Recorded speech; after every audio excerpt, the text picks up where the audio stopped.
نہ تخت و تاج میں نے لشکر و سپاہ میں ہے، نہ تخت و تاج میں نے لشکر و سپاہ میں ہے، جو بات مرد کلندر کی بارگاہ میں ہے۔ تلاش اس کی فضاؤں میں کر نصیب اپنا، تلاش اس کی فضاؤں میں کر نصیب اپنا، جہان میں تازہ میری آہ صبح گاہ میں ہے۔ جناب والا اور میرے ہم مکتب ساتھیوں، موضوع بیان تو سب پر آیا ہے، لیکن میری سوچ گرداں پیچا ہے اور میری عقل سرگرداں ہے کہ کہاں سے شروع کروں اور کہاں ختم۔ علی وقار، میں آج کا خانمہ برباد، لٹا پٹا بے سر و سامان پاکستانی ہوں، جو اپنی ترقی و بہبود کے لیے تو کبھی امریکہ بہادر کی طرف دیکھتا ہے، کبھی پڑوسی چائنا کی طرف، کبھی مجھے بھیک میں ڈالر چاہیے تو کبھی تیل۔ علی وقار، میں میر سادہ سے زیادہ سادہ ہوں، جو اگرچہ خود کو بیمار کرنے والے عطار کے لونڈے سے دبا تو لیتے تھے، مگر وہ یہ جانتے تھے کہ اس سے ان کا مرض ٹھیک نہیں ہوگا۔ مگر میں علی وقار یہ بھول چکی ہوں کہ وہی جہاں ہے تیرا جس کو تو کرے پیدا، وہی جہاں ہے تیرا جس کو تو کرے پیدا، یہ سنگ و خشت نہیں جو تیری نگاہ میں ہے۔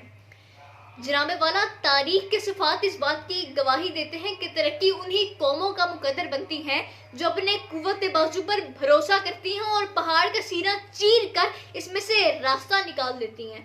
مگر علی وقار، وہ قومیں جو دوسروں کے سہارے کے انتظار میں رہتی ہیں، ان کے نصیب میں ذلت اور رسوائی کے سوا کچھ نہیں۔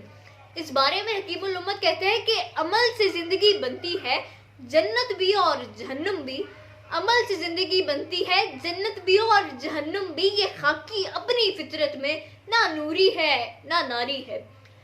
علی وقار، میرا وطن آج مصائب کی زد میں ہے، اسے چاروں طرف سے بلاؤں نے گھیر رکھا ہے۔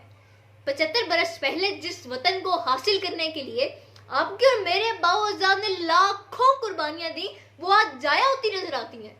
علی وقار، میرے وطن کے حالات اتنے مشکل ہیں کہ منیر اس ملک پر آسیب کا سایہ ہے یا کیا ہے؟ منیر اس ملک پر آسیب کا سایہ ہے یا کیا ہے کہ حرکت تو تیز تر ہے مگر سفر آہستہ آہستہ۔ تو جناب والا، پھر ہمیں جاگنا ہوگا، سستی اور کاہلی کو خود سے دور کرنا ہوگا، اپنے قوت بازو پر بھروسہ کرنا ہوگا اور اپنے ملک کو ترقی و کامرانیوں کی شاہراہ پر گامزن کر کے دکھانا ہوگا۔ بصورت دیگر ہمارے خوشحالی اور ترقی کے تمام خواب محض خیالے، کیونکہ اپنی دنیا آپ پیدا کر اگر زندوں میں ہے، اپنی دنیا آپ پیدا کر اگر زندوں میں ہے، سرے آدم ہے ضمیر کن فقا ہے زندگی۔ آپ سب کی سماعتوں کا بہت بہت شکریہ۔